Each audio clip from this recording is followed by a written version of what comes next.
Do do do do do. You're listening to the Podfather. Ah da da da da. It's the goddamn Painting with Menoth John show, starring technology. It's our friend.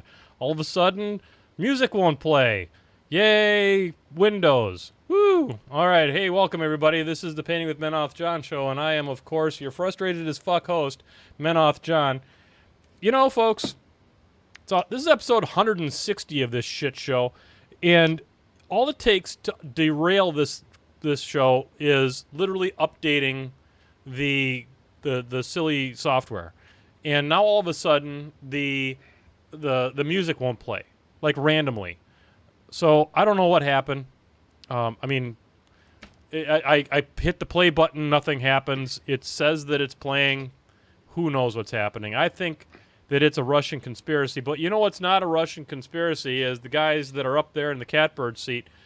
Coming to us from his iPad, we have the always amazing Mr. John Spencer. Heyo. And we also have with us the official podcast playmate and also and mascot, the irrational Gonzo. Hey, guys. So I'm not used to not having music. I mean, literally, we've had music for 159 episodes, and it just doesn't happen. So in order to help clarify the situation and to get myself through it, I'm going to be drinking. This is something I picked up at a garden store in Kenosha yesterday. It's unfiltered and organic. It is JK's Scrumpy Heart Cider. It's the Farmhouse Organic Orchard Gate Gold, and it comes in at 22 ounces. It is fermented naturally in small artisanal batches from a proprietary blend of organic apples grown at our Cone family orchards in Michigan. So I'm just hoping this isn't using any kind of Flint-based water. That's all I've got to say. It's pretentious as fuck. Oh, yeah. This is the same traditional recipe that helped save our farm during the Great Depression. Totally didn't bootleg out of this orchard, I'll tell you that. Not even a little. There will be slight variations from batch to batch, just as nature makes no two apples alike. Enjoy our authentic, hand-bottled American farmhouse Scrumpy cider with friends, family, and food. And then they give us a Benjamin Franklin quotation, gentlemen. What? That's right. He that drinks his cider alone, let him catch his horse alone. So, there you go. Okay. Kiss my ass. But it's delicious. It's beautiful. You're not drinking alone. You're with us. That's right. Yeah. I drink alone, unless it's on the internet. So there's still some in that bottle. I'll drink that here in a little bit. What do you have in there, Mr. John? Well, I'm gonna start off with a shot of Cannon Blast, Excellent. and then I'm gonna follow it up with cherry Dr Pepper mixed with cherry whiskey. Excellent. That sounds good. What about you there, Mr. Gonzo? Definitely gonna take a shot of Maker's Mark in my Ron shot glass. Nice. Paint of the Midnight John. And do some Shiner Bock. Outstanding. So on behalf of all of us who are here, to all of you who are there, very happy Father's Day. And also to the ladies out there who, you know, for one reason or another, the gentleman hasn't taken care of his part of the business with your child. You're a dad too. So on behalf of us, hey, Ron. Ron. So, you know, the last few episodes, we haven't done necessarily enough painting on a show that purports to call itself Painting with Me. So I'm going to do more painting. And I've still got these silly-ass dwarves on the table. They have gotten through their base coats and their washes. So I'm going to be spending the show concentrating on getting highlighting done on them so that I can hopefully get these suckers into post-production here and get them out and put them away. Because then, folks, I'm about 30 models away from being done with War Machine and Hordes. You're going to be dining on a steady dose of pirates at that point. I have a full unit of press gangers and then a bunch of sea dogs to do. Like 4 minimum units of sea dogs and some rifles. That's a lot of sea dogs. Yeah. Yep. So I'm going to work I on only those. have one unit and then a unit of Long Drawn Slayer pirates to use as my second unit. Yeah, well, these pirates I got off of a buddy of mine from Logan, and for the most part they're painted beautifully. It's just there were some of them that weren't. and so that's what I'm going to go after. I'm going to start working on that. Business type stuff. Patreon.com/MenothJohn is how this show continues to happen. It is not cheap to keep this thing rolling. We're in the process of helping to finance Mr. John get a new computer here so that he can adequately One that'll boot all the way. Yeah, one that will actually boot. Right now, it's a sad story, but we've tried twice and But funny. Still funny. still funny at this point. 3 stops being funny. Oh, it stopped being funny after 2, but I can laugh at it now. Okay, well that's good. That's good. At the time, I would have thrown somebody out the window. So we're going to go ahead and we're going to get after that. And but we remember, folks, if you enjoy the show, please support the show because we, with all the extra content that we've had with Sewer Bear and all the co-host corners in the universe, we've had to upgrade our hosting in order to handle all that bandwidth. And that hosting, it's in metric. That's fucking expensive. They asked for like 14.3 gigadollars, but it was metric Bitcoin. It was so they asked for all that, and we were still able to afford it, but we do need your help. And in all seriousness, it helps keep the lights on and keeps the ball rolling here. If you subscribe at the $1 level, then you're going to get the pre-ramble. And boy, I'll tell you what, it was a special one tonight. You didn't hope if you missed it, you missed a special one. As we, for the first 5 minutes, all you get to hear is me, and then we unfuck it, and then you get to hear everybody, and we'll let you decide if that's an upgrade. Then we have, and then at the $2 level, you're going to be getting the co-host corner. And John, we're going to be posting co-host corner number 30 this coming Friday. The Avengers. That's right. Episode 6, The Avengers Initiative, the actual movie, The Avengers. Yep, recording 32 when I get the chance. I may even do that just on the recorder we got, thanks to the patrons. Yep. And I'm going to be doing a co-host movie special. Excellent. Because I'm watching a lot of movies.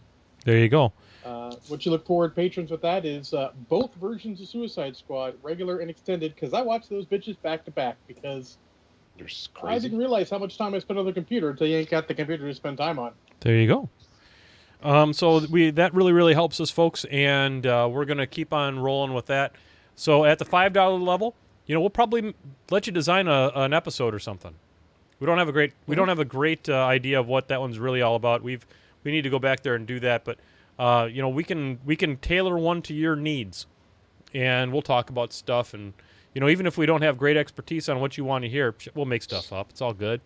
And then at the $10 level, I'm liable to provide sexual favors. So there you go. I'm liable to. I didn't say I would. I'd say I'm liable to. You can decide what pair of underwear I'll wear on my head during the next all-day live stream at $10. So Thong, thong, thong, thong. there you go. I don't have one of those, but maybe I'll buy Liar? one. Well, not as far as y'all know. Then also the last thing we want to mention here is Jon Con 2017. I swear to God, I'm going to spend some time because I'm in town all week this week. I'll get some details up. We want to make sure that people know where to stay and how much it's going to cost and all that kind of stuff for the weekend and what we've got planned. So I need to talk to Mr. Rich Brautman, who's going to help me a lot with the programming for the weekend. And it'll be good times. I mean, it's worth a trip to Racine, I suppose. And we're going to help a lot of people. I mean, we're going to set the bar at $1,500 this year. We would like to make $1,500 at Jon Con to kind of beat out the all-day program, because Jon Con is an all-day con. We can go for all-day monies on that, and it's going to be at the Moose Lodge in Racine, Wisconsin. So, but you don't have to make it to Racine in order to donate. We're going to have a GoFundMe, and God, I have the worst compelling feeling to every time I say GoFundMe to say go fuck me. I just don't know what. A Go Fuck Me page is probably different. Yes. So very much so. Anyway, so we're gonna go ahead and I'm gonna get the not crotch cam on. Oh, I have an announcement. Yeah, go ahead. I'll be on assignment this weekend, by the way. You're gonna be on assignment, you say? Yes, because Gateway Open is this weekend. Ooh, Okay. So I will be sending you a video, and this time with less shaky cam. Outstanding. It couldn't be more. Which orientation are you going to record it in this time? I may go back and forth just Excellent. to fuck with everybody. That's fine. That's fine. Oh, got a little bit of crotch cam going on. We got to adjust that. There we go. But yeah, so I won't be on Sunday, but I will provide you a video of Gateway Open. Terrific. Man, I really hope I have a computer by then. Yeah, or you'll be by yourself. All by I got myself. They're holding up well. God, I don't want to paint these guys. Okay, so I'm going to basically... Man the fuck up. Yeah, I know. Whatever. So I know that, there's been a lot of shit that happened this week. I mean, there's been so much shit that literally it's hard to keep track of everything. But what we want to talk a little bit about is, and I'm going to let Gonzo kind of lead us on this one because he's got the computer that actually works and all that kind of stuff. And we're going to walk through all the things that we heard this week that are super sweet and totally legit about the announcements around Faction a Year and all that kind of stuff. So, Gonzo, this is kind of your show because I'm fixing to paint. Shit. Okay. So, one thing that I definitely wanted to talk about, and I think it was actually a pretty big decision for PP to do, was to change no quarter up. Yeah. Because everybody was used to it being the thing, but it was also no quarter is switching over to, and I hate to tease, kind of like the new White Dwarf. It's going to be where they're going to put all their stuff now. I think, was it September Scorn Book is the last command book they're doing? Sounds like I think it. it's what it is. And then no more command books. Now, help me with something, would you, Gonzo? Didn't they just announce at Mark III that like there were going to be command books and what was the other thing? Theme books? Theme books. Yeah. And that wasn't that long ago that they decided to go ahead and with this direction.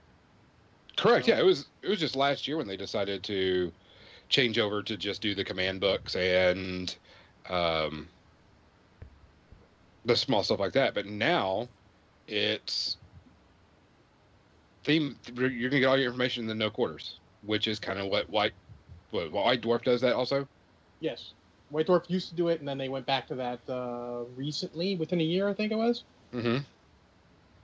I think this speaks volumes as to how Mark III is going for them. So what are your thoughts on that, John? I think it's going poorly. I think you still got the core players. I mean, we're always going to be there, but a lot of the tangential guys with GW picking back up, all the guys who left just because GW was being stupid, are going back to GW, which is, bound to happen. Especially when it seems like, and this is going to sound harsh, I'll just say it bluntly, it seems like GW is doing everything right and PP is not doing everything right. Fair enough. I'm kind of like that. I don't think it's a huge issue, but I think that they saw that a lot of people were not buying the command books because there wasn't really anything in the command book that were worth it. If you didn't have the card, didn't have the book, didn't have War Room, and didn't know how to paint, didn't know, pretty much nothing about the game, I could see buying it. But for the most part, I saw no reason to buy it. I bought the Troll one, and there was a little bit of fluff in there, but it was like, I've got all this on War Room, so what's the point? I think War Room and honestly, has really kicked the way to go with that. Yeah. I think the War Room has really done a number on the book sales. Yes.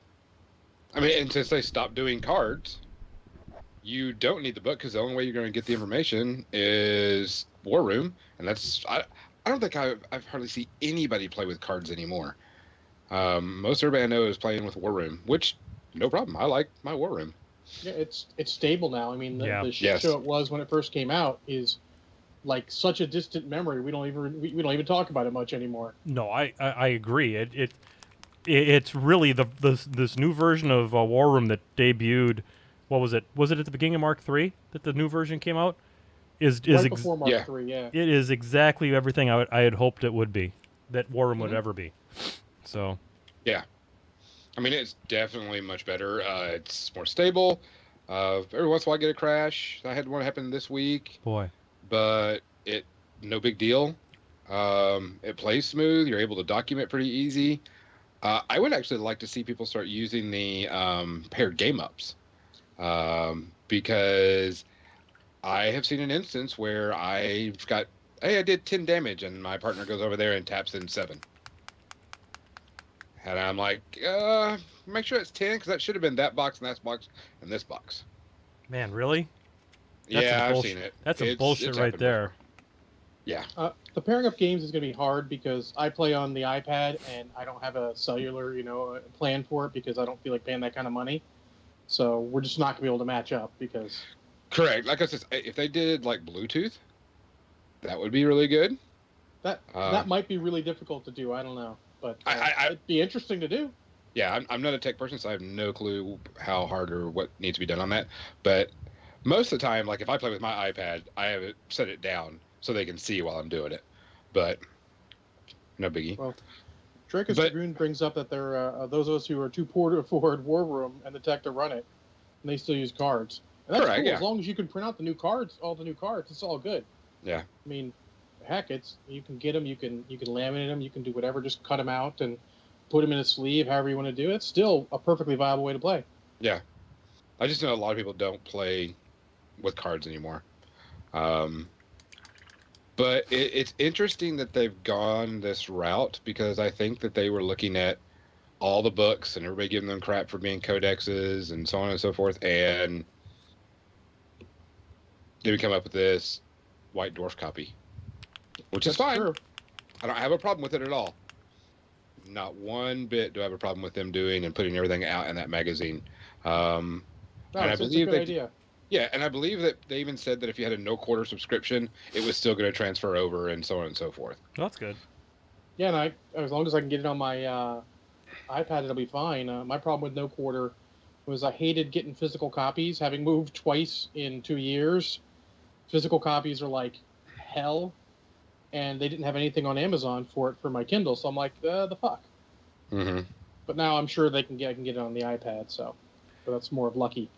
So it's kind of going back to what it used to be with no quarter, where you would get card spoilers and things like that, right?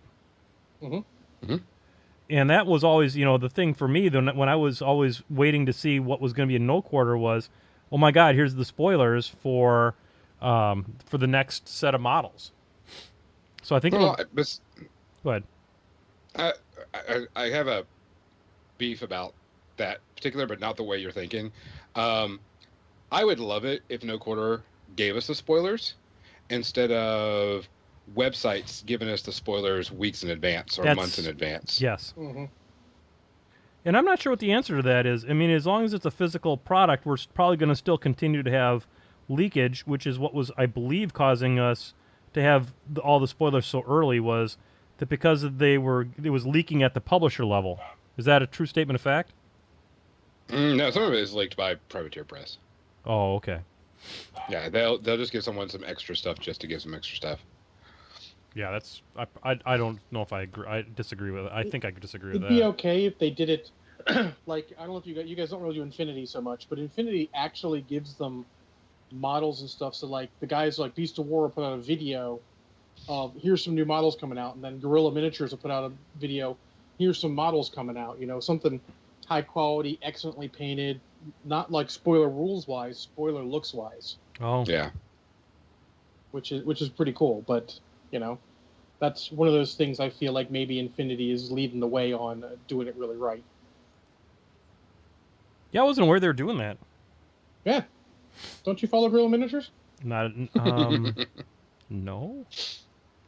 No. I actually follow the other one that records at the co-op there. I spend more time with War Games. No, with Gaming with the Cooler. Gaming with the Cooler. Yeah. The Cooler was down here a couple weeks ago. Yeah. Say hi in person. Yep. I like Owen a lot. Yeah, he's a good dude. He's playing with another good dude, Dave Taylor, formerly of Games Workshop and all. Nice. It's cool. So I mean, I'm actually kind of looking forward to No Quarter Prime or whatever we're calling it, or whatever it's been called. No problem with it. I like it. should give us some of the stuff. I'm glad that they got rid of not putting cotexes or anything type stuff, because it was a waste of money. No one bought them. Yeah, it seemed like more of a problem for the LGS than anything else. Yeah. Because I always felt bad looking at those things sitting on the shelf, and and then knowing that my LGS had shelled out money to have those on the shelf, and then nobody's looking at them. And they get less and less because they're not selling. And then finally, when something comes out where you want to buy it, you're like, "Where the hell is it?" And they're like, "We can't win." No, Yeah. exactly. I mean, the last time I really bought one and it had something in it that I wanted, that I didn't know the rules for already, was the Colossal Wrestling, and that was it. The only one I have physically right over there on the shelf. Yep, and that's it. Yep, Colossal Wrestling is super fun. Yeah, absolutely. And I think that the direction that they're taking with putting some of those different things in there, I think, is really super great. Mm-hmm. And I've talked to Will Hungerford about that, and he has committed. He's willing to come on the show to talk about some of these specialist games. Oh, cool. So we can talk about the skirmish rules too, because that'd be interesting. I don't know if you guys talked about that last week or not. No, we didn't talk about that. Nope. Yay! So maybe I've got a standing yes from Will. We just have to figure out when to do it. So if you guys would like, I can reach out and seal the deal on that. It's much like what we did with the last time that we had Mr. Pagani on, and that is we just need to give them questions so that they have a chance to review it, and I get that. Yeah, absolutely. I mean, it's not like we're going to be doing anything too controversial when we're talking primarily about some of these super fun little light play games. Yeah, absolutely. They're up in our wheelhouse. Yep. Yeah. Speaking of light to play games, Widower's Wood showed up this week. I know we didn't talking about that during the pre-ramble, but boy, there's a bucket of shit in there, boy. There's a whole that's a whole Minions faction that just happens to you when that thing shows up. I'd like to see how the gameplay is if you actually play it as a game. That'd be cool to see here. Chuck and I are planning on playing it. Cool. I believe it is fully cooperative, and so Charles and I have already talked about wanting to play it. I had an offer from somebody to buy it from me for $200, and I only paid $140 for it. But I didn't want to spend. I wanted to play it with Charles, so I said, "Well, no, I don't think so." And plus, it gives me some models I don't have for Minions. I didn't have an Ironback Spitter, and I didn't have a Mistwalker or some of these things. So now I do. Are the bases the right size? Head for my spinner? Yeah. The bases are the correct size, but they are not on a traditional base. So what I'm going to do is I'm going to cut the bases off of them. I'm going to cut the models off of that and mount them on regular size bases. Because I know that the boars, from whatever other set that they had that had the plastic, they were not on the correct base size. Oh, so really? I would put a base underneath them and just check to make sure that they completely match up. Okay, well. Or you drill holes in the bottom of them and get a base that's the right side, magnetize them, so you just... Yeah. There you go. We can figure this out. Absolutely. I would just check to make sure. Yep, appreciate the heads up on that one. So, like I said, I think No Quarter's going the right way. I think PP's going the right way with it. Seems to me like they realized that there was not going to be a need for command books, and it was going to be a waste of money. Yeah, they just weren't going to move the numbers. Nope. Next big thing, and I think this is where people lost their shit. Yeah. And people were duly right to lose their shit because it wasn't fully explained what they meant when they said it. And when they said that there's going to be a new faction every year, I went, the hell? Yeah, that's kind of where I was at, too. I used a different word, but "the" was definitely the first one. Yeah. But I mean, when they made an announcement, it says, "Hey guys, we're going to do a new faction every year." I'm like, okay, is this going to be a faction like Khador type faction, or is this going to be a faction like, Convergence? It's a limited release type faction. What is this going to be? And then everybody had the same questions too. So why don't you walk us through what we know about what it means now that we've had a chance to the internet's kind of had a chance to at least slightly cool down a little bit. From what my understanding is, and I haven't found really complete definitive, but it's going to be like CID faction, as in theme list, or things like Cephalix. Yes.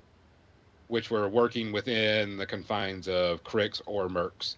type thing. That there's going to be stuff in that nature, not a whole new faction like Convergence. So what I had the opportunity to chat back and forth a little bit with Will Pagani this week, and you've hit the nail right on the head. And the analogy that he said would be the best way for me to try to explain it to people would be to think of it like Merc contracts. And the new factions would fit possibly into different factions as contracts within them. So that's how he thought there would be a good way to do an analogy. And the other thing that he pointed out to me very, very correctly that I guess I didn't realize it, but for the last few years, they have actually been averaging a new faction per year. They have, you go back, a few years, you had Cephalix. One year you had Convergence. Another year you had the Grimkin. This year. So for like the last 3 years, they've already been releasing on a faction a year schedule. Now, I think we can sit here and argue whether or not we liked that as a consumer base. I think that the first one, I think Convergence were very highly adopted because it was the first one, and it was something that was, I think a lot of people had been waiting for Convergence to happen because they knew from the fluff. But I'm not sure how well Cephalix actually was adopted by the community. I haven't played against Cephalix, since I think Rich used to play him, and I played against him once. I think I've played 2 or 3 games against Cephalix ever. But that, one person's remembrances, especially one that's 49 years old, and is not anything that should be, taken as gospel. That's a data point, is all that is. Indeed. So, I think that, Grimkin's kind of a big deal with a very different aesthetic, a very different mechanic, very different kind of everything. We're kind of getting the whole faction in one shot. I guess that's kind of similar to what they did with Convergence. So, I guess I'd like to get your guys' thoughts on that as well. John, you appear to be straining at the bit. So why don't you go ahead and let's have at it. Well, first off, let's start with Grimkin. Grimkin are a gimmick, and it was really a bad idea. I don't think it's a bad idea to make new factions. I feel like it's a bad idea to make new factions and call them new factions when you haven't even gotten the basic shit balanced yet. Okay. We're still going through CID. We're in the second CID, arc, if you will. And, there's tons and tons of stuff left to go. Why don't you focus on making the stuff we've already purchased good, or the stuff we are purchasing good, and then spend some time making new models afterwards. Okay. I don't think it's a good idea. I'm glad it's not full factions, because I just heard a faction a year, and I'm like, that is the stupidest thing I've heard. They can't support that. The player base won't support that. But the way it was explained from Pagani, that's fine. It will be fine, but I feel like they need to really get their shit in order first. The thing that I'm concerned about, and Gonzo, maybe you share the same concerns, is that my local game store is not going to carry Grimkin.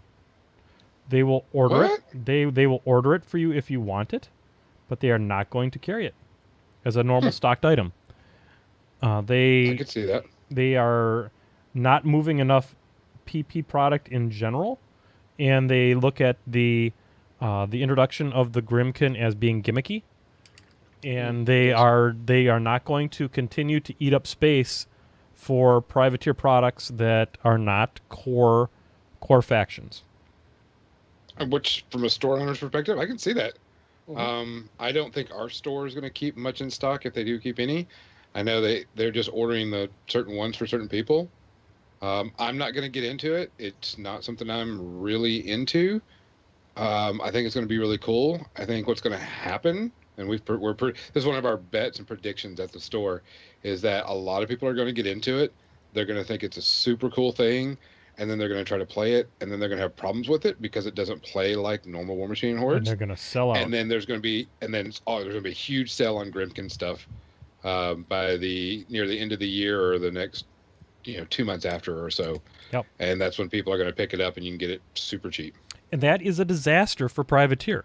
They may move. It is. They may move the items up front, but what they will not have a sustainable thing unless they have. And the only way, as far as I can tell, when you make a model, the only way you can really make money on it long term is to capitalize that investment of the design across time, and to move enough items that you get some payback for your investment of the art and the time and all that kind of stuff. And if it goes out and it's a one and done, then you have a problem. So when this first hit, I was talking to one of the things I posted on Facebook was that I wanted to share a story about the cereal business from the 1990s, and I want to, and I'll do that right now if that's okay. Go. In the 1990s, General Mills invented a crack called flanking, and flanking means you take your core business. Let's take Cheerios for instance, and you create other Cheerios that are in the same line of what you're already doing, but are differentiated by a flavor. So you've got Honey Nut Cheerios, you've got multigrain Cheerios. Then you start getting a little high on your success because those first two move a lot of units until you start creating things like Fruity Cheerios and Frosted Cheerios and Cheerios with dehydrated fruit in it and all these other different things. And then what ends up happening is that rather than continuing to grow the brand, what you end up doing is cannibalizing all of your other brands. And in general, as you flank something, they become more and more expensive to create. They don't get cheaper. You're putting dehydrated fruit, you're putting some kind of a premium in there to differentiate that cereal from something else. So what you're ending up doing is you're diluting your profits by creating a more expensive flank and it's all it's doing is cannibalizing your cheap ones. Folks, there's nothing on this planet cheaper to make than Cheerios. I'm just going to put that out there. It is literally the cheapest thing on the planet. It is strictly, it's oats that are cooked, and that's what it is. If you look at what Privateer's doing, and the parallel that I'm trying to draw here is that they have their core products, and they're investing a lot of R&D money, which is their design time and their artists' time and all those resources to develop these new factions that don't have any other sort of way for them to make money on. When somebody buys into a core faction, they will purchase the battle box, and then they'll move on to purchasing other things that they've already capitalized. If they have a Grimkin, there's nowhere left to go. They have the Grimkin box, and they have maybe a few other things, but they're not going to get people to be buying, Deliverers. They're not going to be getting people to buy all of these ones that they have already fully exploited the development money to purchase. So, I think that where they're going to run into trouble is that it's actually going to cause them to dilute their profitability over time. And go ahead. I was going to say, it goes back to the thing that if you've got a one-run faction, you're one and done. And that's it. Where you bring out Khador, and you've got, I'm going to add this model of Khador, this model of Khador, this model of Khador. You keep the current player base going. But once you're done with Grimkin and you've bought the whole faction, you pretty much got to convince them to buy a whole other faction now. Right, and that's big money. Yes. Grimkin's aimed at veteran players, not new players. If new players come in, they come in for the aesthetic, and that even if they come in, get the models, and leave, that's still not terrible. Because I'll be honest, every time new models come out or someone else gets into the game, they come in, they buy stuff, and a lot of times, like, this is not for me, and they sell it. So that's not catastrophic to PP at all. It's not good for them, but it's not catastrophic. Grimkin is very heavily going for the people who like that aesthetic, the Malifaux type aesthetic, that weird stuff. And and some of the people who like rules-wise the interesting and different rules. So they're cannibalizing their own player base, but these are players who honestly probably aren't buying too many models anyways. Yep. Loki, the guy who's most into it, the two guys, one doesn't play at all, and the other one doesn't buy models because he's got Rhett and he's got all the models he needs for him. He might buy one once in a while, but he's not going to buy like everything comes up for Rhett because he's a tournament player. He wants the competitive stuff. So when the new NIS models come out who are not Sentinels, he'll be like, not going to use them because they're not Sentinels. Yeah. So it's not terrible. Also of a good note for the FLGS front, PP does have a trade sales team now who are advising stores. So keep that in mind, that if these stores not buying it, that may actually even be someone on the advice of their trade sales rep. Going, yeah, if your sales are this point, you shouldn't invest in this, you should invest in the core stuff. I could tell lots of stories, but I'm sure someone would get in trouble for it, so I won't. No, I understand. I understand. We don't want that. Yeah, but it is on their mind, let's say, the core factions versus the add-on factions and such. And they're making the right steps from a company perspective to try and deal with that. And having the new factions, back to the original topic, be sub-factions, like, let's say, Trenchers as a new faction.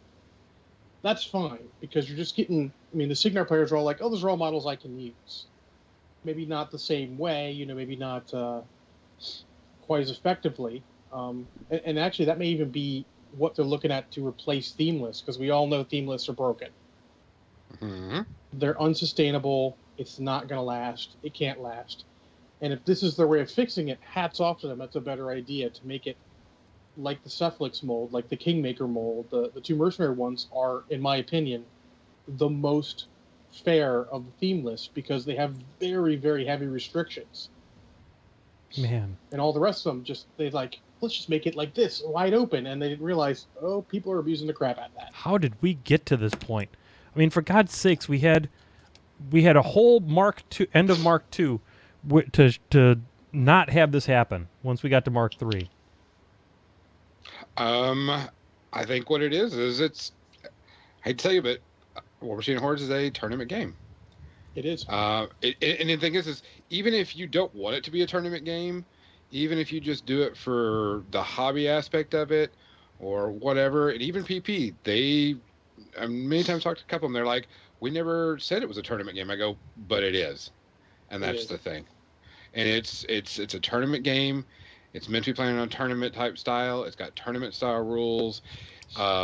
There's a reason why certain models aren't ever played, is because they're not good in tournaments. Mm-hmm. And part of that is because of PP, and a lot of it is because of the players. Mm-hmm. How many people do you see that do a lot of converting of models and a lot of hobbying for Privateer Press that they do all the time? Well, that's not fair. I deal with a lot of XGW players, and we convert the crap out of stuff. But your point is well taken. Yeah, because, I mean, some of it you probably couldn't even play in a tournament because it wouldn't be a legal model. Well, I've got Captain Spud sculpted in Ashland for me. It's technically not tournament legal. Yeah, it's beautiful. Models are expensive. Models are expensive. I'm not going to convert something and not have it legal to play in a tournament because I had it look really cool because I used parts from someone else and someone else. So, I understand. It is a tournament style game. Yeah, it's kind of too bad. I understand why, because in a tournament, analogy, when a certain edition of 40K came out, they said models take up the actual space that they take up. So I had a friend who's like, I'm not going to convert anything because that is bullshit. I'm like, okay, but I'm looking for just this one pose of striking scorpions because he's crouching down low to the ground, and thus he is harder to shoot at behind certain terrains. And I'm like, that is also bullshit, but that's bullshit within the rules. Mm-hmm. It's the two ways. Some guys were like, well, if I can convert it, I'll just convert all my guys to be crawling on the ground, be harder to shoot, harder to hit. And it did get a little crazy when you add tournaments plus very free conversion rules. Yeah, I understand. PP is doing their best to avoid that, yeah. But, I 100% remember that. So it's sort of the downside of having a good tournament rules is you have to have very draconian conversion policies so that people aren't confused, because this is the potential to be a very gotcha game. Mm-hmm. I mean, just imagine every time someone makes, let's say, a mistake with a model. Like the one I loved is the guy had did a two-handed throw with a model that didn't have two hands. That was like a surprise. I'm like, oh shit, he two-handed throw me. I didn't think he had open fists. Turns out he didn't, but that's a sort of gotcha moment. You look at him like, that guy didn't have open fists. It's like, two-handed throw. I'm like, oh shit. Yeah, and especially since that kind of gotcha can hurt somebody. And if you model, if you have like a freebooter who has like spikes in his arms, you're not even thinking freebooter, two open fists. You're like, oh, that guy's going to spike me to death. They're like, oh, he's got two open fists, throwing me around. Shit, that's not good. Yep, I hear you. Legionnaires has something that I thought was pretty interesting, and I've had this asked to me quite a bit because of the new game that came out. Is with the realization, are folks looking at picking up a side game? I'm always looking up for side games. I have Wrath of Kings, Arena Rex, 40K, a ton of different side games. Do I play them all? No. Do I have ones I'll play more? I'll play more. But I mean, the thing is there's too many. I don't want to say there's too many. There's just a ton of miniature games out there. You just got to figure out which ones you like and play them. Technically, there are too many because you can't play all the ones that even interest you. Correct. There's a plethora. Because we have a guy at our store painted a bunch of my miniatures for me when I was going to Adepticon. Really nice guy, really great painter, but he never plays in any tournament. He only plays fun games. He does a lot of CID. Mm-hmm.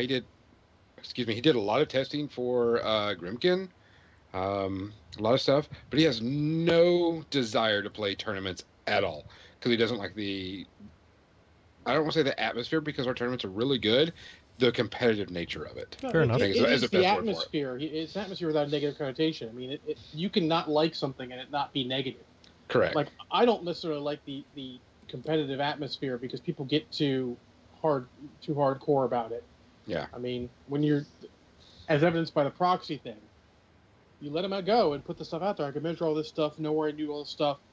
They're going to do it because they really want to win. But winning is fun, but that's not my main goal of playing. I want to have fun. But I've seen now that as I'm seeing more games being brought out and new editions come out, it's leaning more to the easier, less convoluted, less gotcha. I don't know. Simple, stupid. Yeah. Pre-measuring is pretty much in every game that I've seen or everything that I've played now. Except Infinity, funny enough. Because actually, I think that's the one game where it would be excessively good. You can pre-measure in Infinity. No, can't. Ruh-roh. I thought you could. No, you can't. I thought you could. It's been a while since I played, so it's like one of the few games where you can't actually pre-measure. You have to. You pretty much have to eyeball it, because with the way weapons ranges works, it would be a little too good. But that's neither here nor there. But I mean, a lot of games, and I'll tell you, that's one of the reasons why Infinity's not big where we're at, and why Infinity's not big, really huge in Midwest or mid areas, because it's got too many damn rules.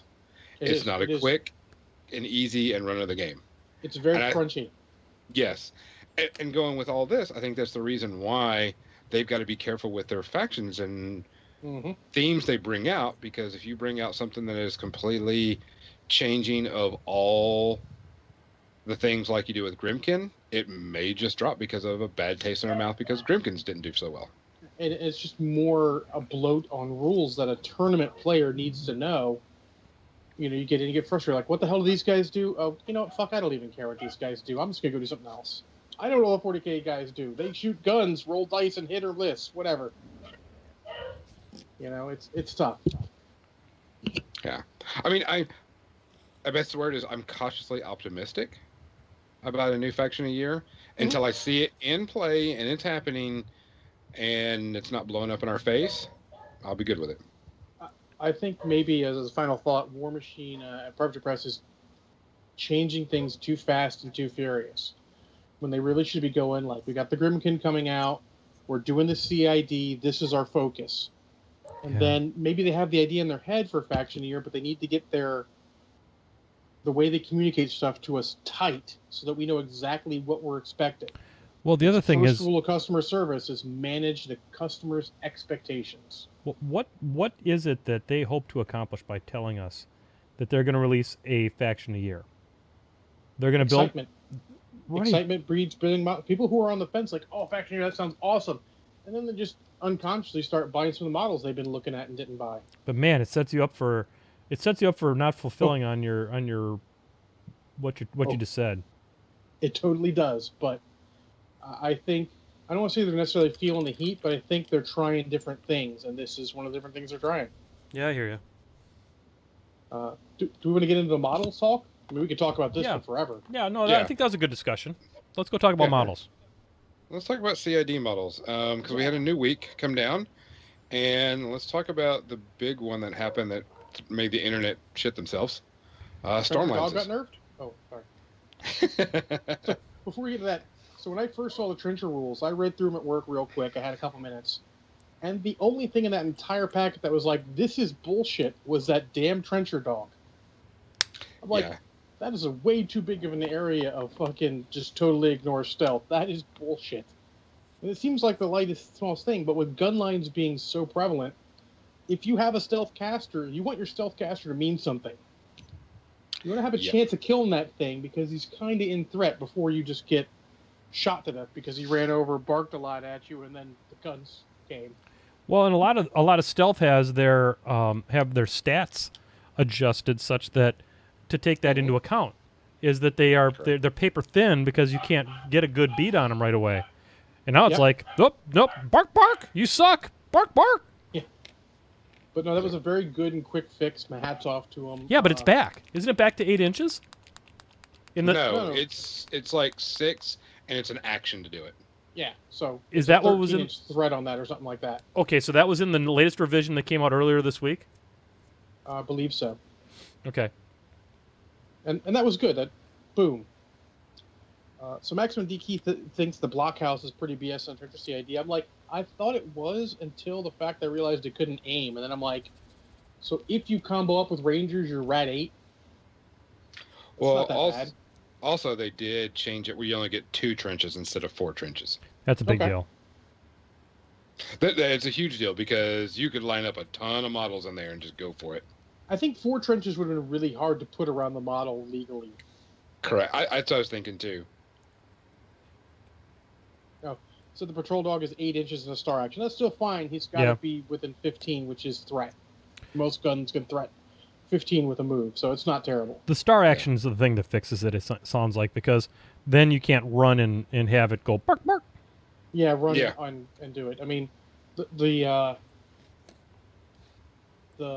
Argus Moonhound can do it, but he has to charge. He has to animus and then charge.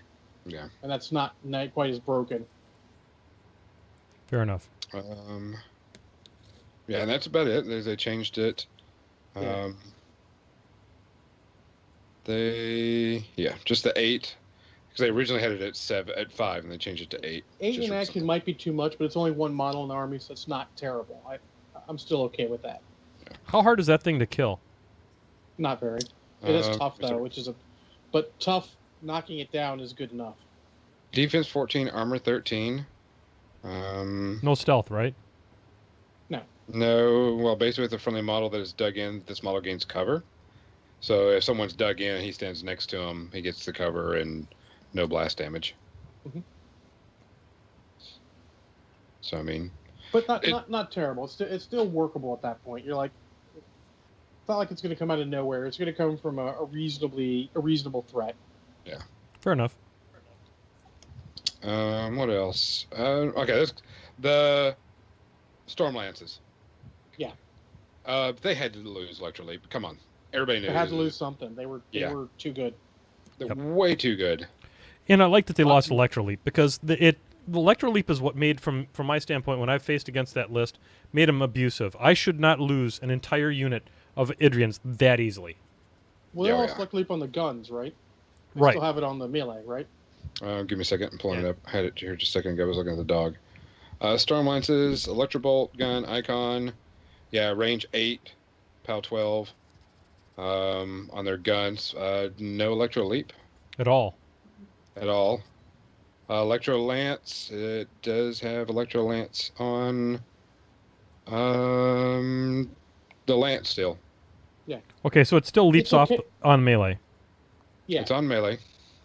Okay. But losing on the gun was the issue because you would have one unit of Storm Lances just run up and be within, 3 or so inches of a unit, and then the other Storm Lances would come back and shoot him in the back.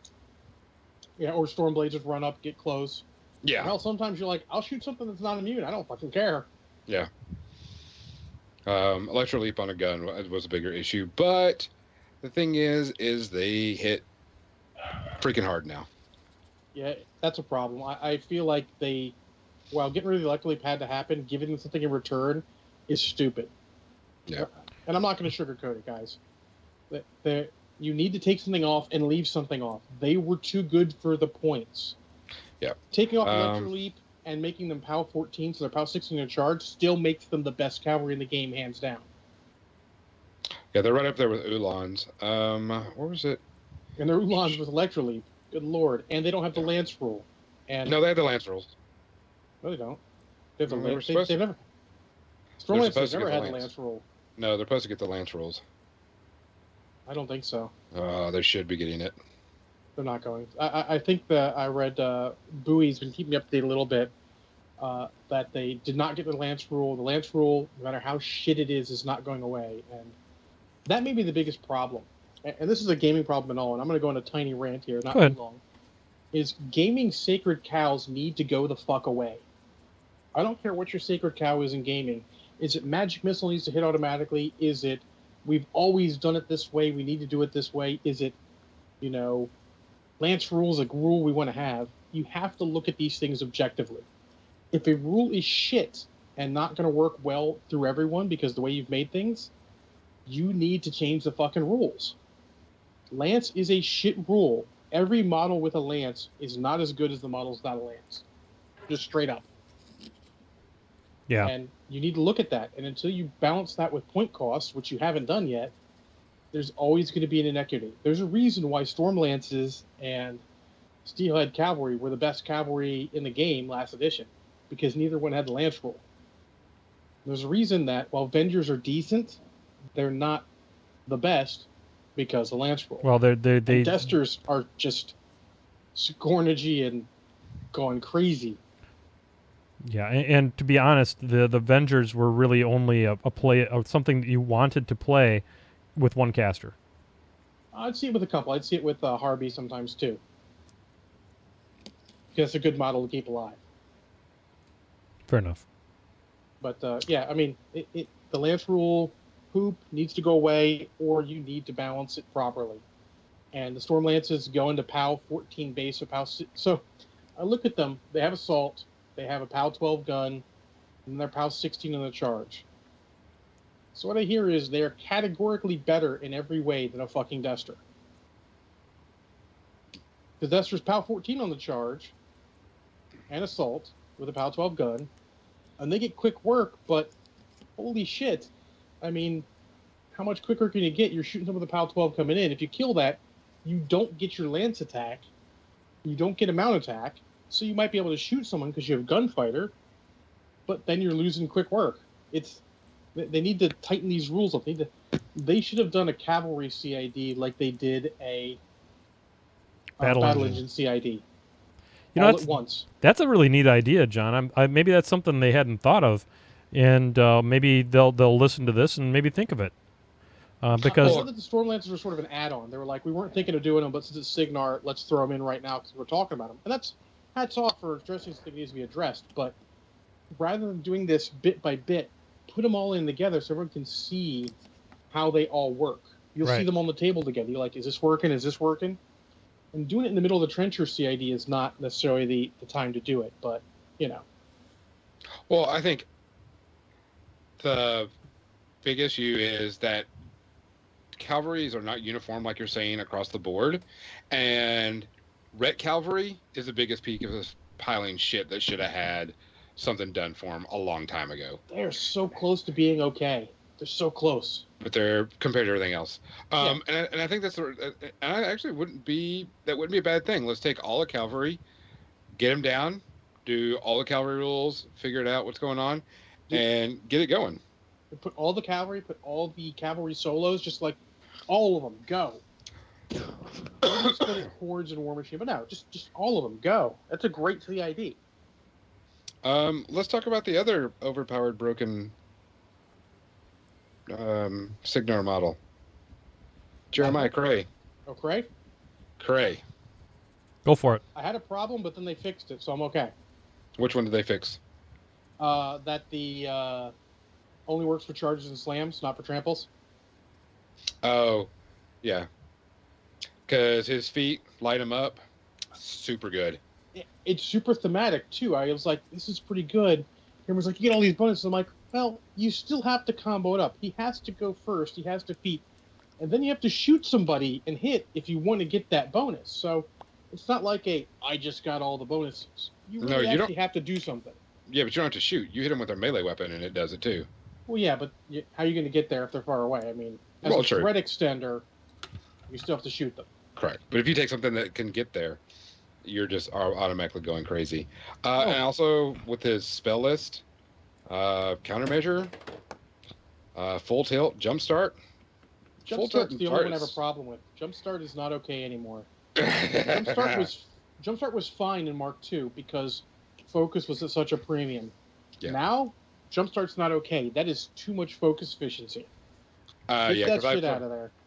I played Karchev, and I had a guy playing Scorn, picked up, knocked all my jacks down, my entire army down, divvied out all my focus, left one on Karchev, and went, Karchev's going to go jumpstart, all my models stand up, and then we're good to go. And the guy's like, what? I'm like, yep. And he's like, well, that's bullshit.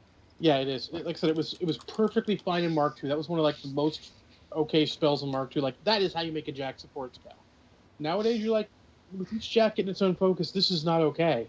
Yeah. Well, and also the thing is that you can really, because you can turn to face any direction. So if something's gone past you, you can pick them up and turn them backwards to face whatever one, because that's... Plus, if you were stationary, you don't shake that either. You shake off stationary and knockdown. Yeah. It's super It's not okay. It's super good. The rest of the spell I thought was fine. It's got good spells on it, which is fine. There's no problem with a caster having good spells. No. And like, I can't wait till they do this for other casters. I do too. Like I says, this is the first time that they've taken a caster like this, and nobody was really even thinking about let's CID Cray. They were just doing the other ones. I mean, I did some dojo on Cray a couple weeks ago when we had one of our podcasts, but this changes everything. Correct. I mean, and he's really, really good. One of thematic. Yeah. They hit the mark with him. I mean, really, my bitch about Jumpstart, like whatever. They hit the mark with him pretty well.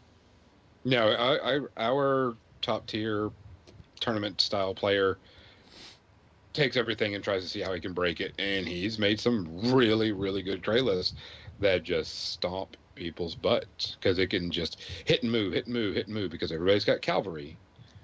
Yeah, cavalry's pretty good on models. Adding reposition 5 to all of them is probably also too good. Reposition 3 is probably plenty. Yeah, because the ability to walk up for whatever, or shoot charge, your gun, get the boosted, bam, then back off. Or, like you said, shoot the gun, right? Reposition 5. That was my whole list, was built off going forward, shooting the gun, and backing off. Holy crap, it's amazeballs. Yeah, especially with him. But it's because now it's Cavalry, Reposition 5, and Pathfinder. Mm-hmm. I think maybe they took him a tad too far, but we'll have to see what it ends up with. I'm glad they're looking at him. I'd rather them shoot high and then back him off a little bit. Yeah. Like I said, it's the start of the CID. We're not even near touching with them. They just throw things at the model and go, does it work, guys? Yes. It's way too powerful. Then they just strip it off. So they're doing not bad. Everything seems to be going okay. Mm-hmm. And the thing is, we haven't even seen a CID live yet. Yeah, because we haven't seen Grimkin isn't out yet. Nope. Battle Engines should be our next ones. Are not out yet, so we've got to see where that is. Mm-hmm. So hopefully we'll see something cool. And then the one I heard about, rule we need to touch on, is Assault Change. Oh yes. When you assault somebody who's in melee, if you miss, you just miss. You don't roll to see hit your own dudes in melee or the other dudes in melee, which is awesome. Yeah. Steelhead cavalry are back on the plate. Yep. There's a lot of people that are kind of, and it's good because I think that's how it should have been. Mm-hmm. Because assault on a cavalry model, I mean, I won't say it's rare, but there's several people who have it, and potentially losing your own models just because you made a shit roll is not good. Yeah. So, well, it is now 8:02. Or 9:02. Shut up. We're going on Central Time. Yeah, we buddy. don't do that metric crap. Do we have enough movies to talk about for an extended play movie one? John, you haven't been. You probably got more than you can shake a stick at. Well, I'm kind of going to do an entire movie special, so I need to figure out which ones I'm going to talk about and which ones I'm not. See if I can reach it. I'm tethered. I'm making good progress on these guys. I've put a lot of detail onto them, I think, in this episode, which is what I wanted to accomplish. And then this week, I'm going to finish these bad boys off. Well, I've watched 8 movies and something sort of movie like for 9 total, so that's not bad. Something movie like. Let's go ahead and let's bring up the media section here, guys. And I guess I could be done painting these guys for now. I'm gonna go ahead and put my glasses back on.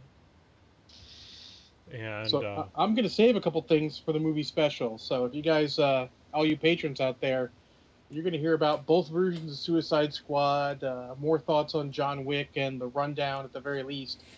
Plus whatever I don't cover tonight. So please get on out there and support the show, support artists. If there are other podcasts that you listen to, consider throwing some money their way too, because YouTube channels do it now because YouTube doesn't pay like it used to. No. Check out those guys. Some guys who make apps and stuff use Patreon. Check it out. I mean, it's $1 a month goes a long way to helping those guys get the time, make it worth it. Yep. And so please do consider the bottom just fell out of my glass. I guess that's that organic stuff. Holy shit. I lifted it up. Yeah. I'm wearing a whole bunch of my cider. How does it feel? That's Organic? fucking weird.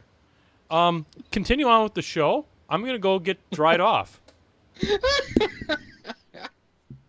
All right, That's great. Gonzo. I can go with my 2. Start with something. Since I only have 2, I can go with my 2. Okay, go with your 2. Yeah, and I watched. I was doing some hobby hangouts, and when people aren't in there, I just click on YouTube and watch a movie while I'm waiting for people to show up in there.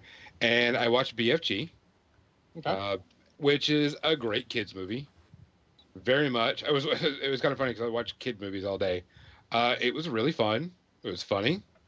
Special effects were really good.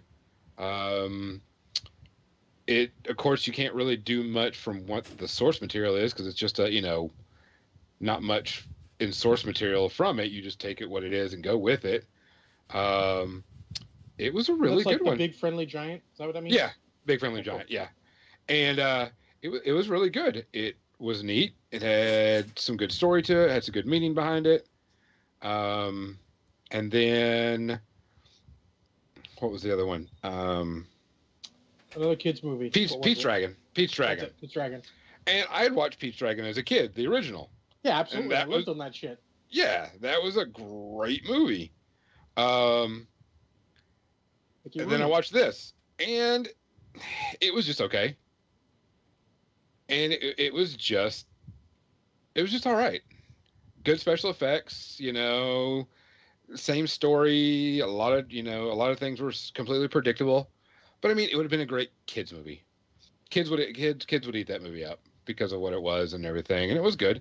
It was all right. I mean, for kids movies, I'm not even a shot at cracking. If you have kids that are younger, take them to watch it. They'll love them. So I mean, there wasn't anything. I haven't watched any.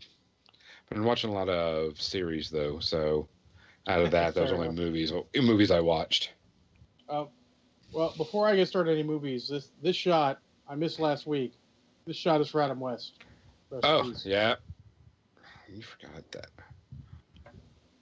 You guys forgot that. I even reminded John. No, we didn't forget it. You forgot it. Oh, well, I wasn't here. I know he's here, but not here. Well, All right, so movies. Good lord, let's start with Gonzo. Do you remember the time in the '80s when the coolest things out there were truck drivers and arm wrestling? fuck yes. So Amazon Prime has Over the Top for free, and you gotta watch this movie. That movie's so great. The movie. So I don't even remember the beginning. I watched the beginning. I'm like, is this the right movie? I mean, I clicked Over the Top because apparently I never came in at this point. Oh man. Because I saw this movie a million times when I was a kid. This was a staple of the HBO and Showtime. Oh yeah. And basically, the story is Sylvester Stallone is a truck driver who's estranged from his family. And he has to go pick up his son because his mom's having surgery. And rather than sending him with her as grandfather's servant, because his grandfather is loaded, he goes and picks him up in his truck because he's a truck driver, and it's going to drive him to California. Now, as someone who works with truck drivers, I immediately noticed that he does not have a night cab. He has a day cab. And it's really hard to do cross-state with day cab because you have to sleep at a motel or, as they do, in the truck. And that's no bueno. No bueno. But on the way, they bond, and then his son finds out that he arm wrestles for money. Because, I mean, so the name is Vintage 80 Lincoln Hawks. That's a great 80s name. And basically, he brings him there. His wife, his ex-wife has died, or I think his wife. I don't think he's actually divorced, just estranged. The kid's mother has died, and the grandfather wants custody, and sort of gets it because he overreacts and busts into his place with the rig, gets arrested, and signs paperwork signing over custody. But then he's going to the World Arm Wrestling Championship, which is in Vegas, like you do. Oh, of course, Vegas is where it's at. Yeah, and the top prize, and we've done some research on this. I didn't do research. One of my friends did research. It's not Brushhead Dave. The top prize is $100,000. Well, holy shit, that's good. And a $250,000 truck. So, to supplement this, he sells his truck for $7,000. And I want to tell you, any truck that'll haul and is in decent working order, which his appeared to be because it didn't break down at all, even in the 80s, is worth more than $7,000 cash. Those things aren't cheap. But whatever, suspension of disbelief is fine. He puts it down on himself at 20-1 odds, so if he wins $140,000. That's not legal, but no one knows who he is because he's from the truckers division. And if you're winning a $250,000 truck and $100,000, do you really need the extra $140,000? I mean, sure, it's nice, but maybe you hedge your bets and keep your truck. So he goes through, and they like every time they tell you, it's like it's a double elimination event. So you know he's going to lose once. Oh, of course. And he does lose once. He thinks he's hurt his arm. He talks to his kid. His kid has stolen a truck, stolen a credit card, stolen some money, and flown to Vegas and snuck in the hotel. Like, literally, this is a thing that happened. And between these rounds, he makes it to the final. He's crushing people. He does lose once in the I think technically it's the quarterfinals, but they call it the semifinals. They don't know what it means. When his grandfather, the kid's grandfather, his father-in-law, offers him $250,000 and like a top-of-the-line truck to just go away. But no, not Lincoln Hawks. Lincoln Hawks has to win. He's got to win his kid's love by arm wrestling. Because that's what happens. We all do. He wins, and my roommate pointed out that they had the longest arm wrestling match in history. In history. That arm wrestling match had to be 5 minutes long, and ain't no arm wrestling match in history taking 5 minutes. But wait. The secret maneuver. Oh, yeah, well, he's got two. First, he turns the hat around. And he tells us, like, doing a switch. Turns his trucker's hat around, backwards. It's like a switch from trucker to arm wrestling. And then he's got this thing where he takes his hand and he changes his grip a little bit, and then he's unbeatable. Yeah. You're bringing up over that thumb, and you got him. You got him like crazy. It's fucking crazy. So of course he wins. He wins. His kid comes with him. He gets $100,000. He wins 140 from the bet because I can do math, and $250,000 truck.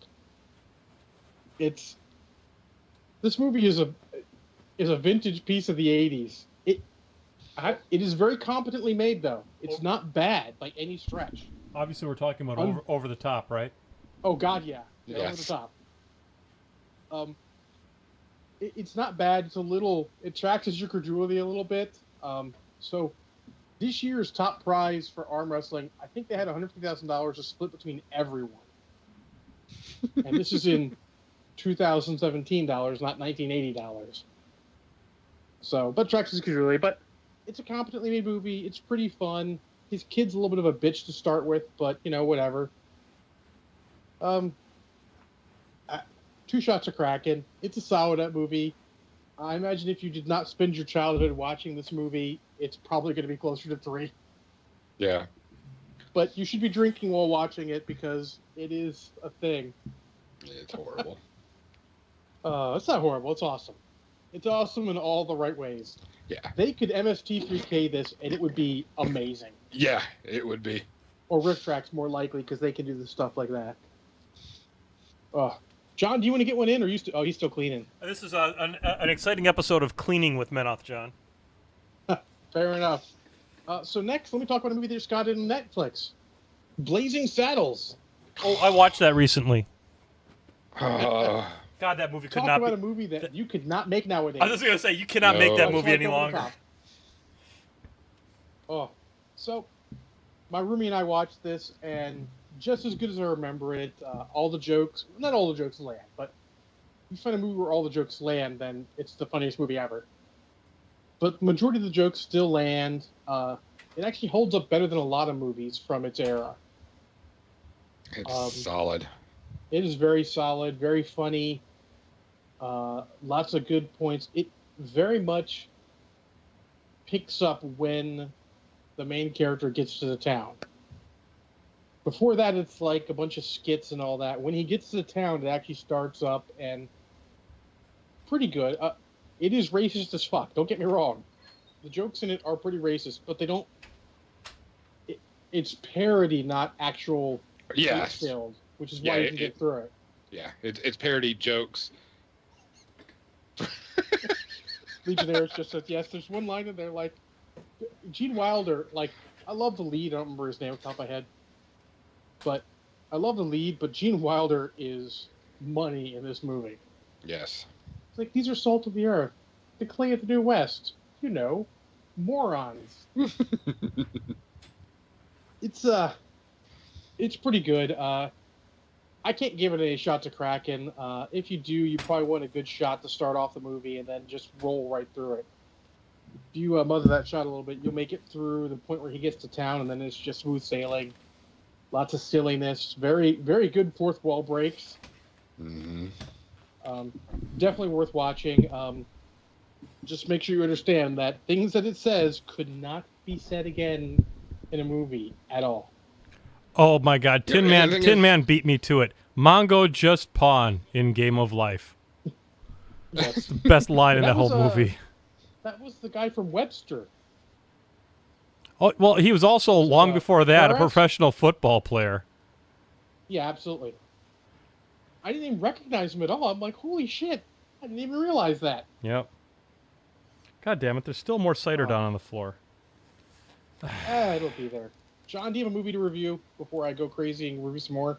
I mean, I don't know how I go up from. No, I got a rant though. Saddles. I got a rant. Why the fuck is my Miyazaki movies not on Amazon? Why can you not watch My Neighbor Totoro on Amazon? You can't rent it. You can't do anything.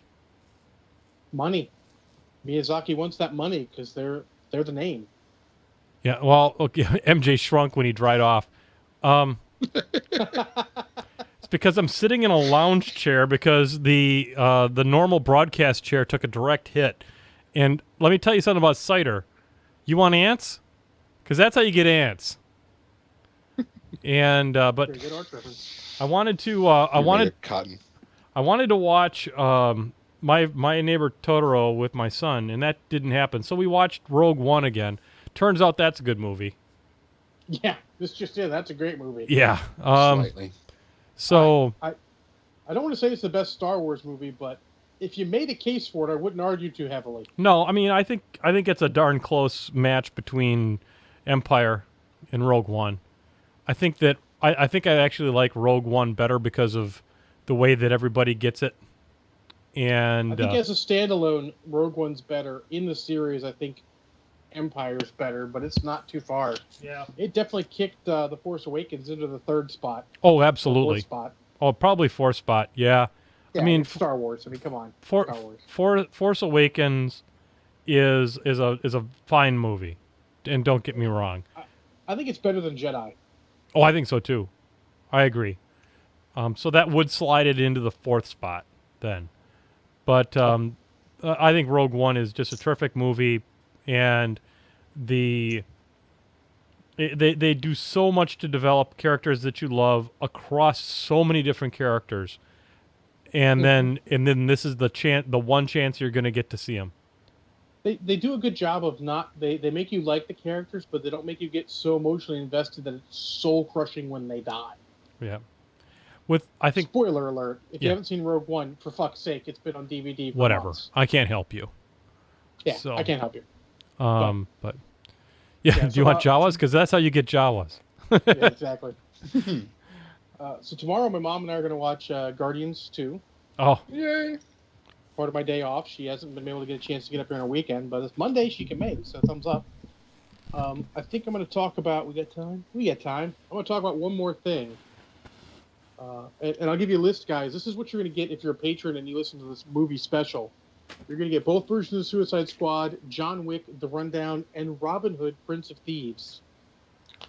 Plus anything else I watch between now and when I record that damn thing. So, the one thing I'm going to talk about, though, Dr. Horrible's sing-along blog.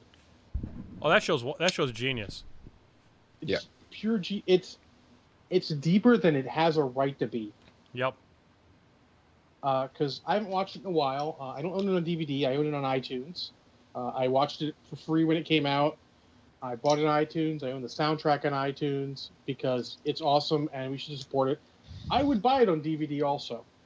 It is worth owning in every possible format because that's probably Joss Whedon's second best work, only because The Avengers was pretty awesome. Yeah. Actually, maybe third best. Avengers Age of Ultron was pretty good too. Josh Whedon did a small little herd of series called Firefly that I have to put up towards the top of his works too. What? That's fair. I feel like as an entire whole, I feel like Dr. Horrible's sing-along blog actually is a little better than Firefly because the way it tells the story. Because in that first episode, you're sitting there, Dr. Horrible, Neil Patrick Harris, can have the girl of his dreams. He's talking to her. But he can't have her and be Dr. Horrible. He's got to choose. And it's very subtle. The first time you watch it, you don't really get it. When you watch and you really analyze it, you're like, it just shows what life is. You can chase your dreams, but you can't have all your dreams. You have to focus on one. And he chooses to be Dr. Horrible. Because if he doesn't be Dr. Horrible, he probably gets the girl straight up. Yeah. But instead, he follows his other dream. He tries to have them both. And then, Captain Hammer shows up and pushes her into the trash and saves her. And now she's enamored with him. And then in the finale, when he hurts Captain Hammer and the gun explodes and it kills her. I mean, it's really got some depth to it and a little bit of feels there. You don't have a lot of time. It's only about 49 minutes between the 3 episodes, but you get some feels in there. If you guys haven't seen this, you should go check it out. It's solid low-end superhero. It's solid cinema. And it's musical. And it's musical done damn well. Every song, like I listen to the soundtrack frequently. The soundtrack is fucking top-notch. it's just a great piece of cinema. I mean, it was happened during the writer's strike. He showed that. I mean, I don't know if it's fair to show you don't need writers, but you don't necessarily need the Hollywood writers to make good pieces of cinema. Yeah. And it's one of my favorites. 0 shots of Kraken. I mean, good lord. Outstanding. I haven't watched it for a very long time. I remember enjoying it very much when I did watch it, so I'll have to put that one on the old rewatch list. Yeah, and trying it, I mean, I just occasionally, and I found this realization, the first time you watch a movie, it's pure enjoyment. It's all new experience, you're taking it in. The second and subsequent times, you can really analyze the movie. And I find, since I review them occasionally here, that I do analyze the movies quite a bit when I'm watching them. And I start noticing, little things like that wasn't done as well as it should have been, that kind of thing. Or depth that I didn't really notice the first time. Like, because it's not really a revelation that you can't have everything in life, but the way they tell that is pretty cool, because you don't really realize it the first time through. And then when you sit there watching, you're like, oh shit, this is basically telling you that you can't have everything in life.